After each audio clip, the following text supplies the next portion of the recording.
You asked for a magic-based DPS build and you got one here with the Nightblade.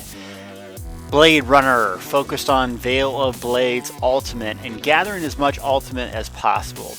This build is strictly for group. It's not a very good solo build, but you can shine in a group doing massive damage, AoE or single target. It's one of the most fun classes to play, especially for the range. It has great burst DPS and the best ultimate generation. Though it is a little squishy, and I would not recommend playing this solo. But if you're looking to try out Trials or do Dragonstar Arena and want some high DPS, check this build out. Blade Runner, you can't go wrong.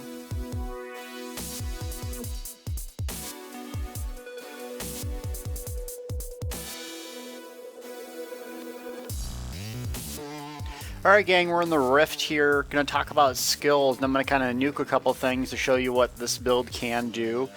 Not in our usual spot, Spellscar, which might be good for some of you watching this, but let's give it a shot here and kind of show you what I do. Then I'm going to talk about each skill individually, and then I'm going to show you it again. So, let's take down a target here, see what kind of DPS we can expect.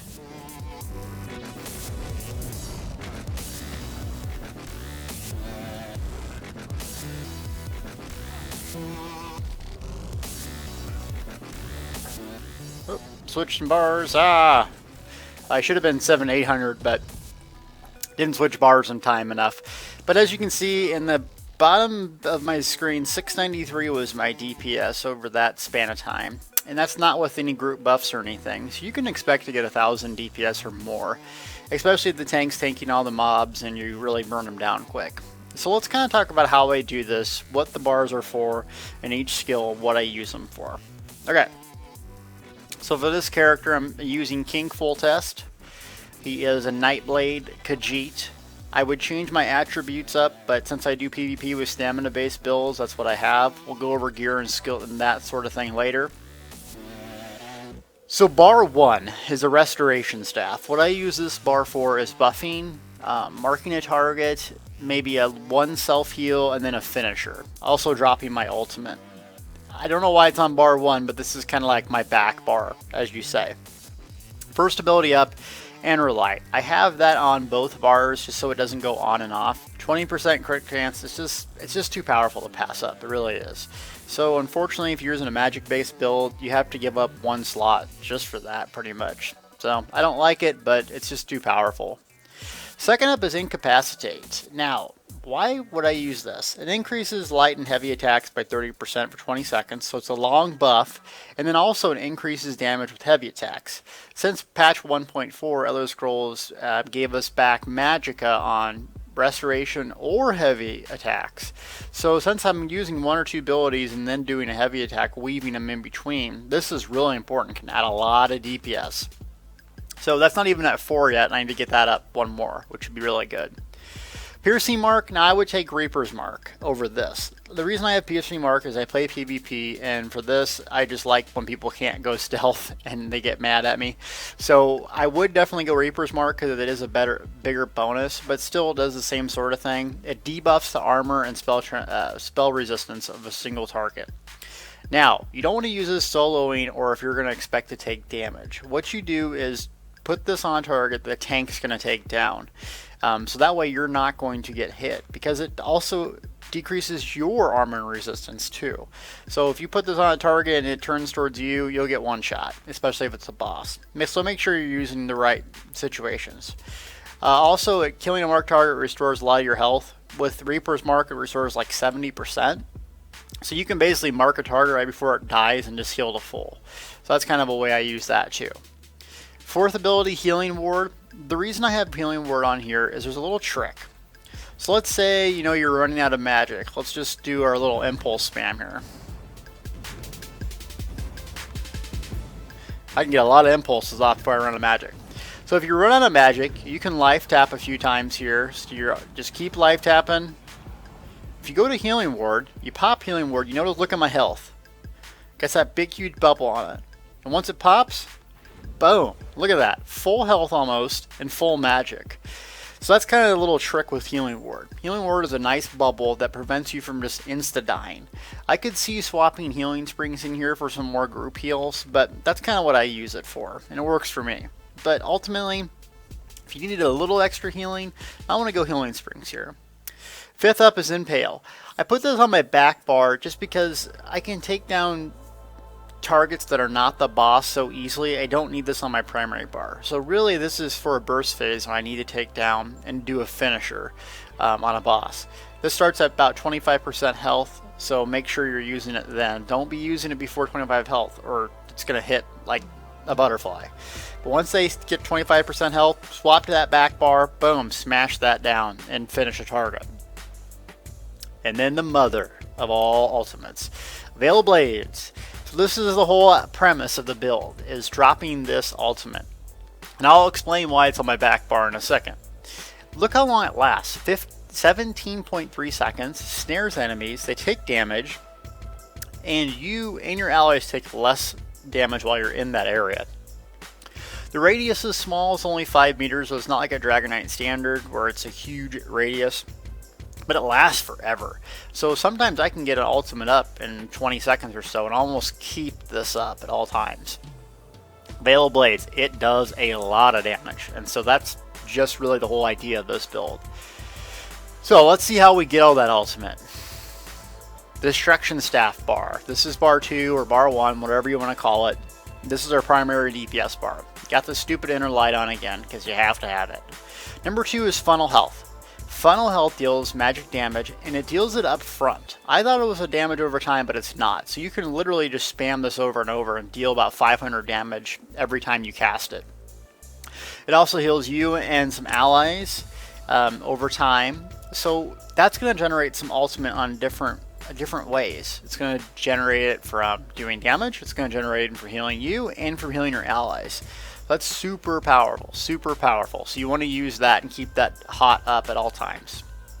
Number 3 is another monster AoE damage ability, Sap Essence. This is the morph from Drain Power. Sap Essence does AoE damage, and it increases your weapon damage by 6% for each enemy hit for 20 seconds.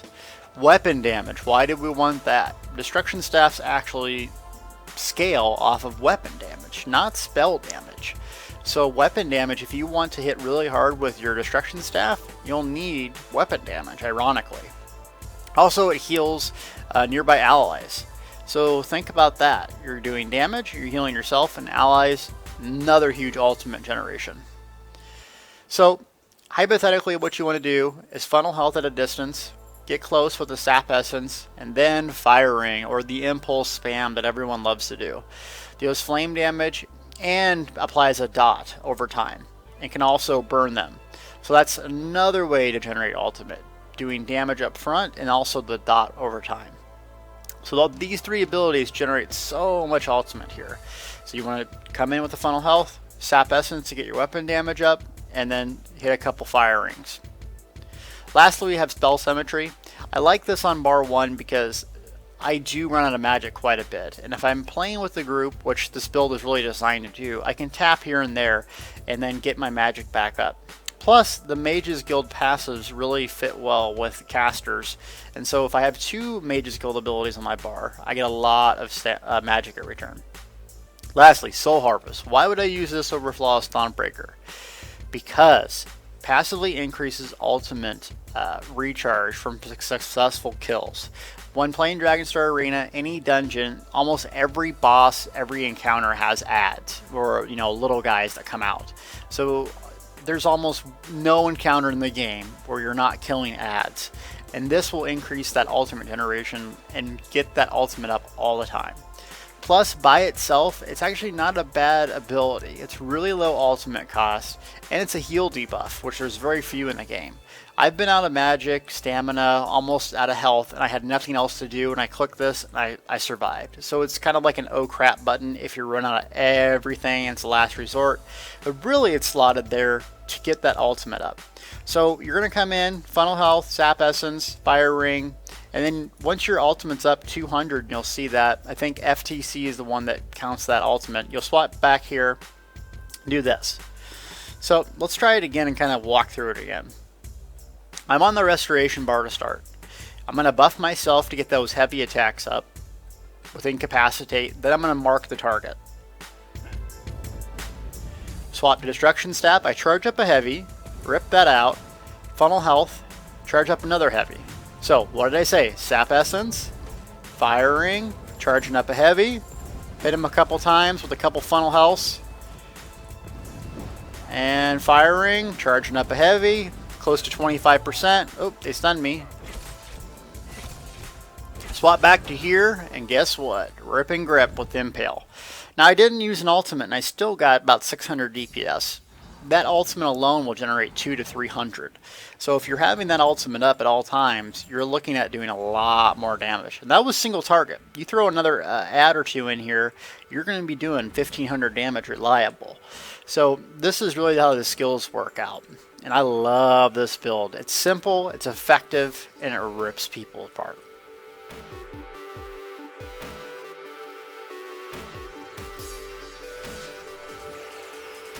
Alright, we're here in the Alakir Desert, and doesn't the scenery look beautiful? It's another awesome town here in Elder Scrolls Online. Reminds me of Iraq, except minus the whole, terrorist type thing. So I want to talk about gear and kind of show you the setup that I use. Now, I'm at VR10, and I'm only using purple quality. So you could expect probably 10% to 15% better if you went all legendary. But for the sake of argument, it's going to be okay with what we show you here today. So first off, let's look at the stat sheet that I'm using. The important stats here are the attributes. I would probably do 24 magicka, 25 health if I were just playing this build solo. But since I play PvP and do a million different guides, I gotta have kind of a balance of all three stats. So look at max magic. Now you could probably get 2400 magic once you're at VR14 full legendary, but 2200 is still really good. Max health, this is very important. For Dragonstar Arena, I recommend anyone have at least 2400 health. A lot of mobs hit you for 2200, and you don't want to get one shot in there and be the guy who's always dying. So go 2500, maybe even 2600. Stamina, I'm not doing PvP. This is really just PvE specific, so that's plenty of stamina for me. Spell damage, it's pretty close to the soft cap. Since funnel health and some of the other abilities use spell damage, you still want a lot of that. Spell crit, 65%. That's a lot. I'm going to show you how to get there. So you think about that. I mean, that roughly 2 out of every 3 spells is going to guarantee to crit. Now that applies to your dots, that applies to everything. So the more enemies around, the more crits, the more ultimate you have, the better. Weapon damage, that's at 176 out of 193. Now if I use Sap Essence and a couple other things to buff that up, you're going to be looking right at the soft cap. So that's why we're a little bit low on weapon damage, because we have ways to get that up. As far as recovery, I like magic recovery, but since I can spell tap or life tap to get magicka back, I don't need to invest too much points into it. I'm relying on my healers to keep my health up and the tank to basically not have someone target me. Now without that, I probably would need some more, but this isn't for solo play. This is specifically for group. So if everyone's doing their job, I don't need a whole lot.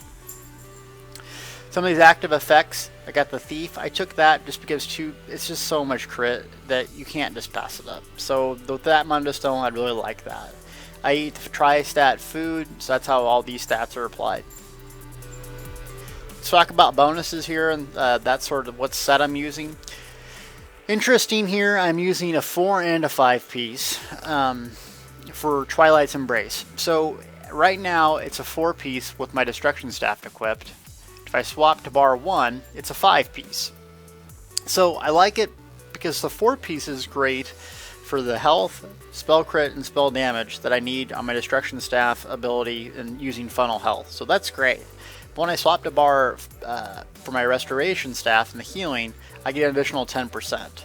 So it's kind of a nifty little thing. Now, why is it only 5? Because my Destruction Staff has its own specific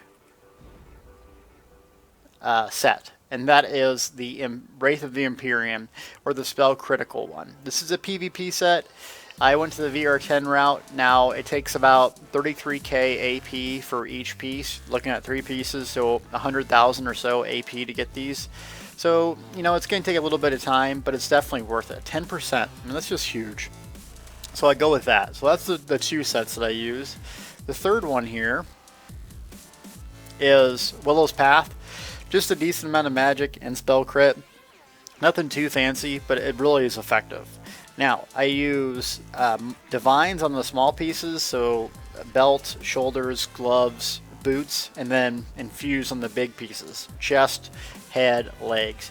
That gives me a lot of extra stats that I need to hit those critical numbers. As far as glyphs go, you really just need to hit the numbers that you're trying to go for. So what I do is I buy white glyphs. You can get white glyphs from vendors in major cities. I put them in my armor and see where my stats are. Once they get to kind of where I want them to be, then I craft the really nice purple or even Kuda ones, so I don't screw it up kind of putting glyphs in and out of my gear. That really helps me get to those numbers.